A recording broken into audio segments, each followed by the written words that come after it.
추수감사절 이 거룩한 주일에 주의전에 나오신 여러분들 위해 하나님의 크신 은혜와 복이 임하시기를 주님의 이름으로 축원합니다. 오늘 여러분과 함께 나눌 말씀은 명품 감사, 명품 영혼이라는 제목입니다. 여러분, 감사에도 명품 감사가 있고 평범한 감사가 있습니다. 평범한 감사는 감사할 수밖에 없는 환경에 처했을 때 하는 감사일 것입니다. 내 자녀가 성적이 그냥 중간 정도였는데 명문대를 합격했다. 이건 무조건 감사할 일이 아니겠습니까? 이때 하는 감사는 그냥 평범한 감사이겠죠. 근데 떨어졌다. 이때 감사할 사람이 얼마나 되겠습니까?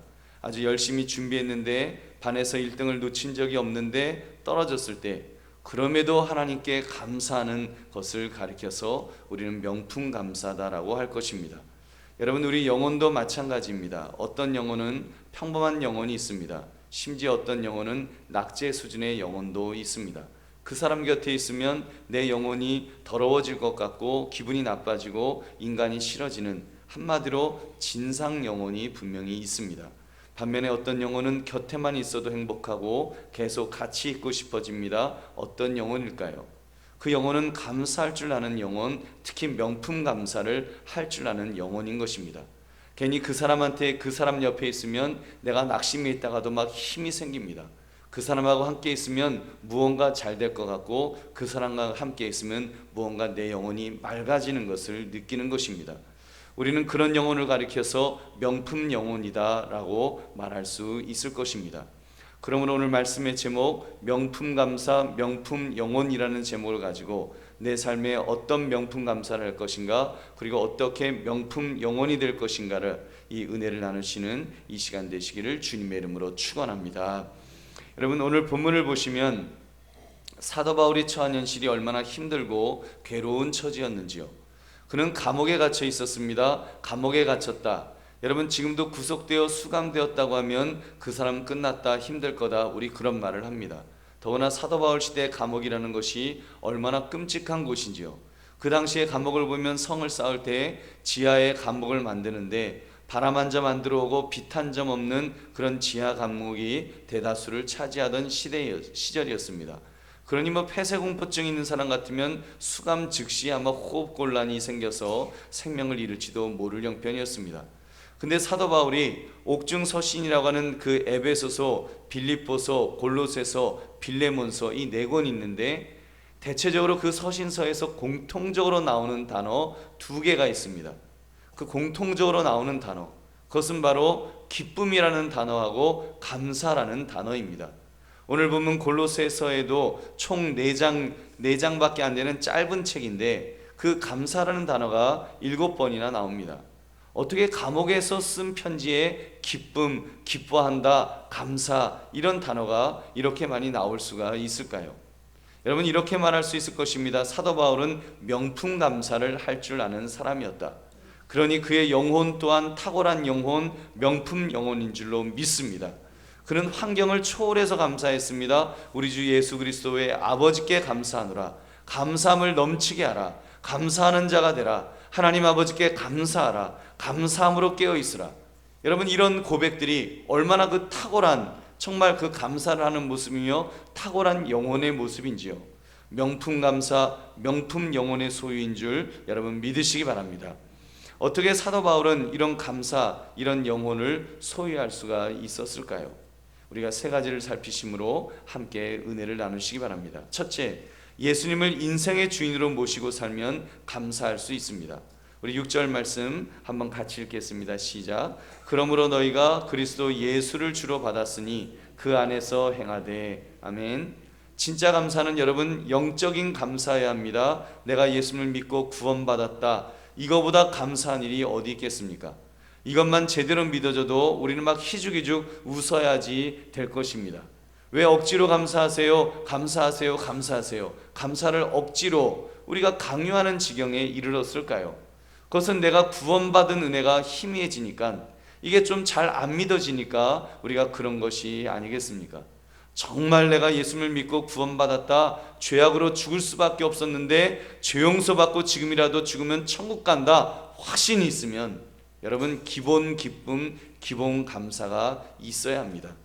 이것은 우리 믿음의 사람의 마땅한 모습입니다. 데살로니가전서 5장 16절부터 18절 성경은 이렇게 말씀합니다. 항상 기뻐하라, 쉬지 말고 기도하라, 범사에 감사하라. 이것이 그리스도 예수 안에서 너희를 향하신 하나님의 뜻이니라. 아멘. 여러분, 항상 기뻐하는 것, 기도하는 것, 감사하는 것, 이것이 나를 향한, 우리를 향한 하나님의 뜻이라는 것입니다. 여러분 따라하시기 바랍니다. 기뻐하고 감사하는 것이 정상이다. 괴로워하고 불평하는 것이 비정상이다. 여러분 믿으시면 아멘 합시다. 아멘. 근데 우리 어때요? 어디가 지금 정상으로 살고 있어요? 감사하면서 늘 사시나요? 아니면 우리 괴로워하고 불평하면서 살고 있나요? 네, 아멘. 우리 어르신들 생각해 보십시오. 우리는 이미 구원받았습니다. 지금 죽어도 아무리 힘들어도 일단 천국은 맡아두었습니다. 여러분 그럼 좀 그래도 행복하지 않겠습니까?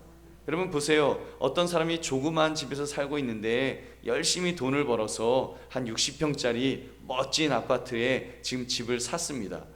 그래서 이제 잔금까지 다 치렀고 이제 이사만 가면 되는 거예요. 이사 날짜만 아직 못 잡았을 뿐 벌써 집을 다 수리했고요, 도배하고 멋지게 꾸며 놓았습니다. 그럼 지금 당장 살고 있는 집이 좀 더러워도 좁아도 그래도 행복하지 않겠습니까? 소망이 있잖아요. 그래도 내가 이제 이사 간다, 이제 아직 이사 날짜만 안 잡혔지, 나 이제 그 집 갈 거야. 그런 기본적인 행복은 여러분 있어야 되지 않겠습니까? 이제 여러분, 그러니 이 땅의 집이 아무리 좋은들 우리 천국의 집과 비교할 수 있겠습니까? 우리가 정말 구원받은 사람이라면 우리 기본 기쁨, 기본 감사는 우리가 해야 될 줄로 믿습니다. 여러분 거기다가 이제는 인생의 주인으로 그 예수님을 모시고 사는 것입니다. 내 삶의 주인으로 영접했다는 것입니다.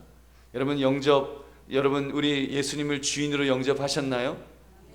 네, 아멘 하시는 분도 있고 입 딱 다물고 계신 분도 계신데 여러분 정말로 내 삶의 주인장 자리에 정말 그 주인, 그냥 주님 내 삶의 주인으로 모셨어요, 이게 아니라 정말로 주인의 자리에 우리 모셨는가 한 번 더 점검해 보시기 바랍니다. 여러분 종업원과 사장님의 차이가 무엇인지 아십니까? 회사가 억울한 일을 당하거나 어려움에 처했을 때 종업원은 정 안 되면 아예 회사 그만두면 되지, 이런 마음이에요. 그러나 여러분 사장님은 이건 망하면 죽는다, 죽기를 각오합니다. 물론 종업원도 주인의식을 가지고 일하겠지만 아무래도 주인과는 차이가 있습니다. 자, 그렇다면 여러분의 인생의 주인의 자리에 이제 예수님이 앉으셨습니다. 여러분이 앉은 것이 아니에요. 주인의 자리에, 사장님 자리에 여러분 예수님이 앉으셨어요. 그러면 내 인생은 나의 것, 그런 노래 있죠. 그런 노래 불러야 됩니까, 안 됩니까? 내 인생이 나의 것이에요, 예수님의 것이에요? 예수님의 것이에요. 여러분 여러분의 사업이 여러분의 것이에요, 예수님의 것이에요? 예수님의 것이에요. 자녀가 여러분의 것입니까, 예수님의 것입니까? 예수님의 것이에요. 여러분 주인이 이제 바뀐 거예요. 주인이 바뀌었으면 여러분 이제 좀 화나는 일, 속상한 일 이런 거 있어도 우리가 의분은 낼 수 있지만 핏대 세울 필요가 있을까요, 없을까요? 핏대 세울 필요가 있어요, 없어요? 없어요. 여러분 내가 주인이 아니고 난 종업원입니다. 여러분 우리 인생의 주인은 예수님이 주인이시고 나는 그냥 종업원인 거예요. 그러면 좀 의분은 낼 수 있지만 우리가 핏대까지 세우면서 그렇게 뚜껑이 열렸다 우리 그렇게 할 필요 없습니다. 여러분 사장님은 밤잠도 못 자고 끙끙거리지만 종업원은 그래도 집에 가면 다리 쭉 뻗고 자는 것입니다. 여러분 그러니까 우리 예수님 말씀하셨습니다. 무엇을 먹을까, 무엇을 마실까, 무엇을 입을까 염려하지 마라. 이 모든 것은 너희 하늘 아버지께서 있어야 할 것을 아시느니라. 하나님이 주인 되어 주셔서 하나님이 책임져 주신다는 것입니다.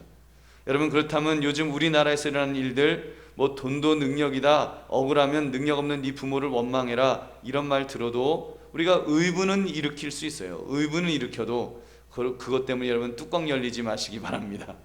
그것 때문에 우리 뚜껑 열릴 필요 없어요. 왜요? 하나님이 우리의 주인이신가요? 여러분, 우리는 더 큰 주인이 있잖아요. 우리 부모님은 능력이 없으신지 모르지만 우리는 더 큰, 부모님보다 더 크신 여러분 하나님이 우리의 삶의 주인이십니다. 여러분, 뚜껑이 열려야 된다면 우리 하나님께서 더 화를 내주실 것입니다. 왜냐하면 우리 하나님께서 우리의 주인이시기 때문인 줄로 믿습니다. 그런 면에서 우리는 좀 내려놓아야 됩니다. 분노도 내려놓아야 합니다. 오히려 하나님을 의식하고 하나님을 의지하면서 하나님께 기도하는 것입니다. 여러분, 하나님 이 나라의 위기를, 어려움을 속히 극복하게 하옵소서. 여러분, 촛불 들 수 있습니다. 그러나 적어도 촛불을 드는 것만큼 내가 하나님 앞에 얼마나 기도하고 있는가, 여러분 기도와 함께 하셔야 됩니다. 기도하지 않고 여러분 뭐 촛불만 든다? 그거는 예수 믿지 않는 사람과 똑같은 거죠. 예수 믿는 사람은 달라야 됩니다. 예수 믿는 사람들은 하나님을 바라보면서 하나님을 의지하시면서 여러분 정말 하나님 이 땅에 정말 하나님의 공의와 하나님의 자비하심이 있게 해달라고 기도하시면서 여러분 그렇게 나아갈 때 적어도 믿음의 사람들이 중심을 잡고 믿음의 사람들이 이 나라가 흔들리지 않도록 붙들게 될 줄로 믿습니다. 여러분, 그래서 우리는 기도하는 것입니다. 하나님을 의지하는 것입니다. 그러면 하나님이 해 주실 것입니다. 여러분, 우리 주님께서 우리 정말 돈 없어서 돈도 능력이다라고, 그럼 여러분 우리 주님 필요하면은 우리에게 물질도 주실 줄로 믿습니다.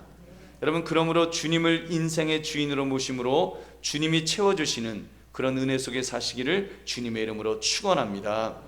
두 번째, 예수님께 깊게 뿌리를 내릴 때 감사할 수 있습니다.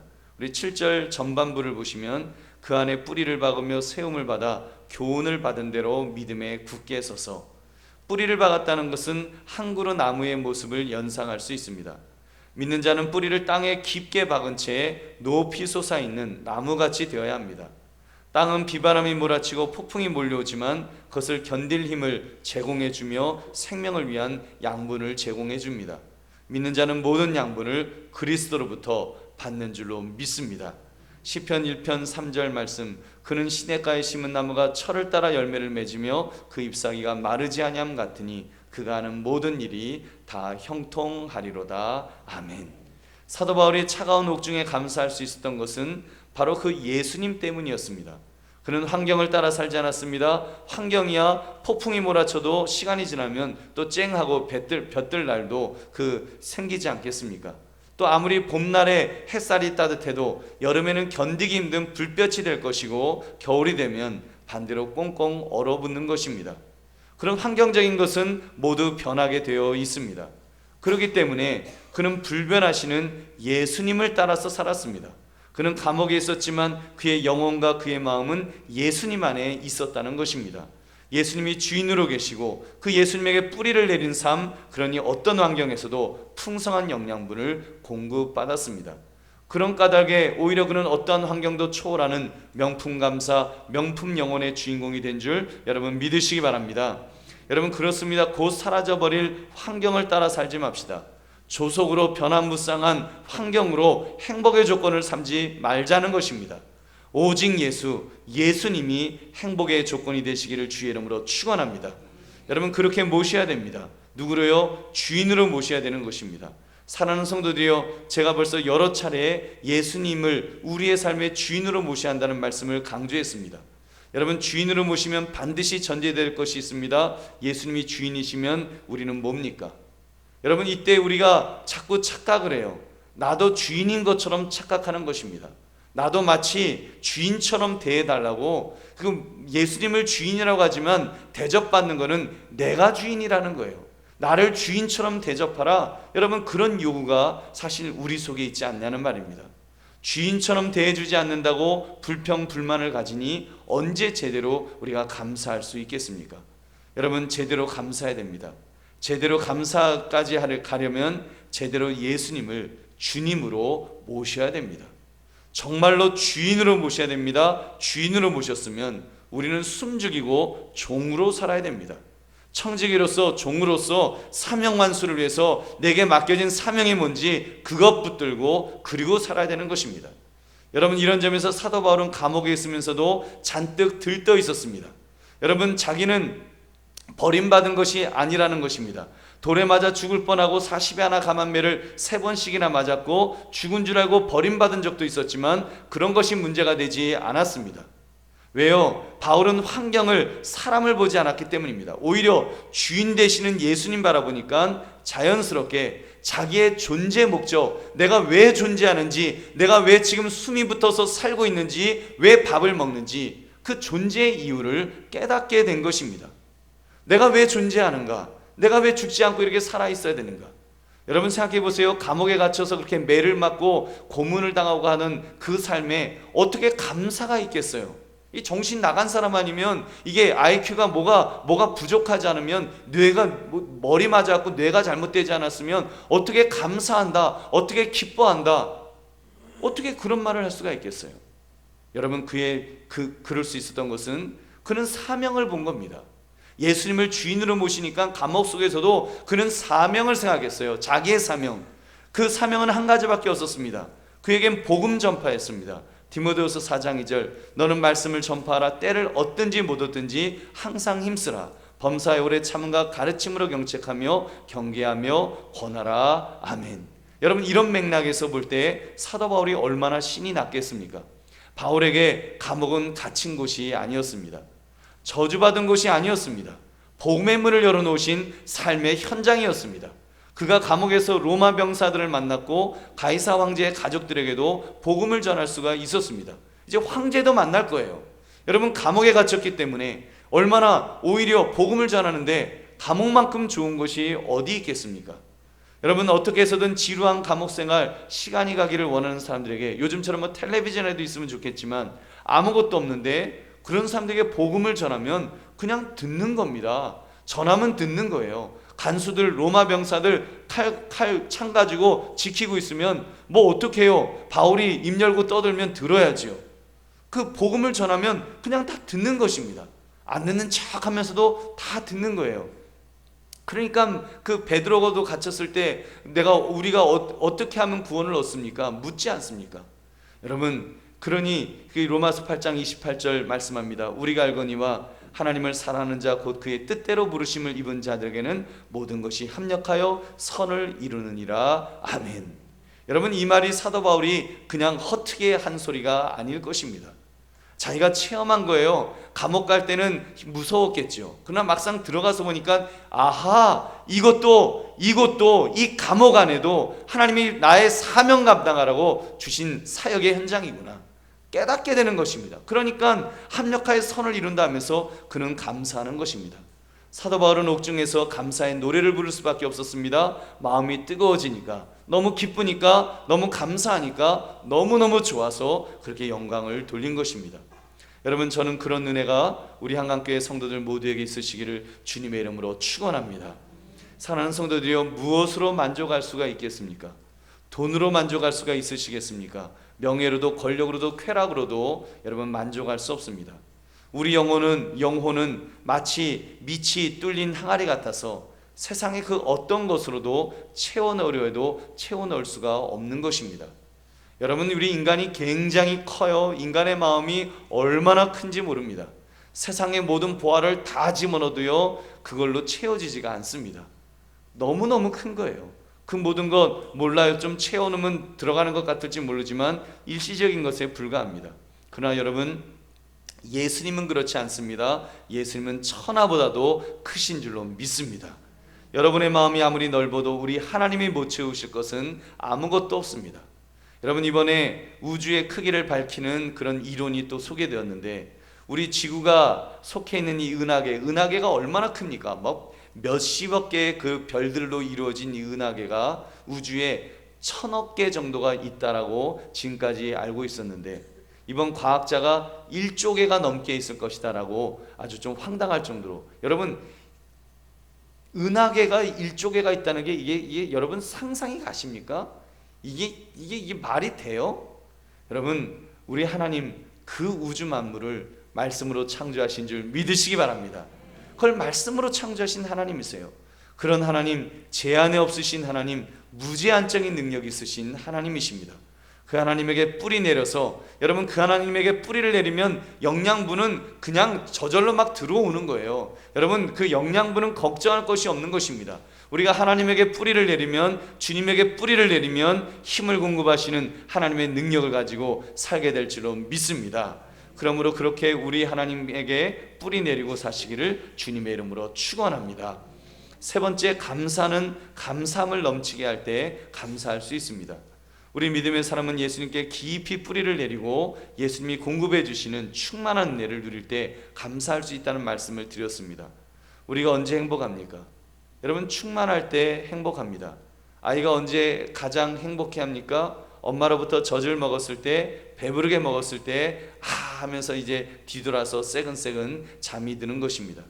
여러분, 그때 얼마나 그 행복해 하는지요.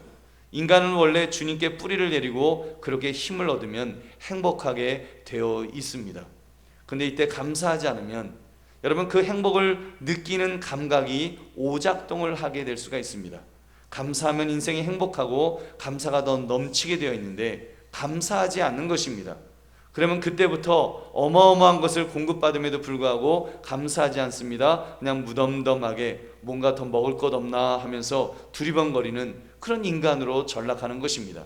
인간에 여러분, 죄가 들어오면 사실은 죄로 인해서 그런 것들이 생겨난 거예요. 제가 뭐 이게 과학적으로 맞는지는 모르지만 그 짐승들은 그렇대요. 아무리 먹을 걸 많이 줘도 자기가 먹을 만큼만 딱 먹고 그러면 이제 그만둔대요. 딱 멈춘대요. 자기 건강을 그렇게 지킨다는 것입니다. 근데 우리 인간은 그렇지 않잖아요. 뭐 로마 시대 때는 하도 먹고 싶어갖고 이 입속에다가 실 같은 걸 집어넣고 있다가 실컷 먹고는 화장실 가서 빼갖고 다 쏟아내고 또 먹었다는 그런 아주 미련 곰퉁이 같은 그런 이야기가 여러분 있지 않습니까? 인간은 그렇잖아요. 여러분, 어떻게 해야 됩니까? 감사해야 됩니다. 때로는 여러분, 의식적으로 감사하십시오. 그렇게 의식적으로 감사하다, 정말 감사한 일이네요, 입술로 고백하게 되면 더 감사거리가 따라오게 될 줄로 믿습니다. 여러분, 하나님은 언제나 넘칠 정도로 많은 것을 주십니다. 그러므로 믿는 자는 감사하는 마음이 끊어지지 않도록 매일매일 매 순간마다 감사하는 마음으로 살아야 됩니다. 하나님 감사합니다. 그저 나의 나된 것은 하나님의 은혜입니다. 이런 마음으로 살면 그 자체가 얼마나 행복인지요. 우리 흔히 이런 말을 하지요. 고기도 먹던 사람이 잘 먹는다고. 마찬가지입니다. 감사도 감사하는 사람이 더 감사할 수 있습니다. 정말입니다. 감사도 감사하는 사람이 더 감사할 수 있어요. 공산국가에 있던 분들에게서 그 있는 뭐 다 그런 것은 아니겠지만 좀 공통적인 특징이 있습니다. 감사를 잘 못하세요. 뭐 원래 다 서로 나누어서 이렇게 갖는 거니까 그 감사할 줄을 잘 모릅니다. 여러분, 그러나 우리 믿음의 사람은 정말 감사할 줄 알아야 되는 것입니다. 여러분, 빌립보서 4장 4절에도 보면 주 안에서 항상 기뻐하라. 내가 다시 말하노니 기뻐하라. 빌립보서 4장 6절 아무것도 염려하지 말고 다만 모든 일에 기도와 간구로 너희 구할 것을 감사함으로 하나님께 아뢰라. 그러면 어떻게 된다고요? 7절에 그리하면 모든 지각에 뛰어난 하나님의 평강이 그리스도 예수 안에서 너희 마음과 생각을 지키시리라. 아멘. 여러분, 기쁨도 우리 주님께서 지켜주신다 그랬습니다. 여러분, 감사하는 마음도 우리 주님께서 우리의 마음을 붙들어 주실 줄로 믿습니다. 여러분, 그 하나님께서 그 마음을 지켜주셔서 더 풍성하게 감사를 누릴 수 있는 사람으로 만들어 주실 것입니다. 우리가 읽었던 오늘 말씀 데살로니가전서 5장 18절 범사에 감사하라. 이것이 그리스도 예수 안에서 너희를 향하신 하나님의 뜻이니라. 여러분, 감사하는 것이 우리 하나님의 뜻입니다. 그 말은 우리는 그렇게 감사하도록 그렇게 만들어졌다는 것입니다. 여러분, 그렇다면 오늘 추수감사주일 우리가 감사함이 하나님의 뜻인 것입니다. 여러분, 감사합시다. 마음껏 감사하시기 바랍니다. 적어도 이 11월 달에는 정말 의식적으로 감사거리를 찾으셔야 됩니다. 이것도 감사하고 저것도 감사하고. 여러분, 어제 이렇게 집회가 2개가 있었잖아요. 그 2개 집회가 그래도 부딪히지 않고 큰 사고 없이, 정말 한 사람도 그 부딪혀서 다치는 일 없이 집회가 둘 다 잘 끝난 그것도 감사한 줄로 믿습니다. 그렇잖아요. 만약에 어제 우리 얼마나 걱정했습니까? 혹시라도 누가 정말 다치거나 죽거나 하면 큰일 나는데, 그럼 나라가 정말 어려워지는데, 그건 정말 잘못하면 우리 백성들의 마음이 두 쪽 나게 생겼는데, 여러분, 우리 얼마나 염려 많이 했어요. 그런 걸 여러분 누가 염려하겠습니까? 여러분, 정치인들이 염려하겠어요? 우리 백성들끼리 염려하고 살아야죠. 여러분 정말 근데 얼마나 감사해요. 하나님께서 그래도 성숙한 그런 그 백성들의 그 마음을 주어서 그래도 그렇게 심하게 부딪히지 않고 잘 이렇게 끝날 수 있도록 여러분 되지 않았습니까? 여러분 우리 그런 면에서 정말 우리 감사해야 됩니다. 마음껏 감사하십시오. 그동안 내가 감사하지 못했던 무감각해진 감사 센서도 한번 닦아보시기 바랍니다. 그래서 내가 제대로 감사하며 살았는지 점검해 보시고 그러면서 감사를 잘할 수 있도록 여러분 우리가 계속하여 감사하시기 바랍니다. 그러므로 감사를 통해 더 감사가 넘치시는 복된 인생 되시기를 주님의 이름으로 축원합니다. 말씀을 맺습니다. 명품 감사 어려운 것 아닙니다. 오늘 주신 말씀대로 그렇게 주님께서 내 안에서 역사하시도록 하기만 하면 됩니다. 그동안 내가 주인처럼 행동하며 살았던 인생 내려놓고 주님을 주인으로 모시기 바랍니다. 주인의 자리를 내드리기만 하면 되는 것입니다. 그리고 그 주님께 뿌리를 내립시다. 아주 빨대를 꽂는다고 하지요. 빨대를 꽂듯이 주님께 뿌리를 내리면 영양분은 저절로 공급받게 됩니다. 그래서 이제는 내 삶의 그 영양분으로 인한 변화에 민감하게 우리는 반응하기만 하면 되는 것입니다. 감사로 반응하면 되는 것입니다. 하나님이 하셨네요. 감사합니다. 저것도 하나님이 하셨네요. 감사합니다. 감사하는 것입니다. 그러면 그럴수록 더 감사함이 넘쳐날 줄로 믿습니다. 이렇게 명품 감사를 하는 사람, 그 사람이 곧 명품 영혼을 소유한 주인공인 것입니다. 그러므로 오늘 추수감사절을 통해서 명품 감사, 명품 영혼의 주인공들이 모두 되시기를 주님의 이름으로 축원합니다. 우리 함께 기도하겠습니다.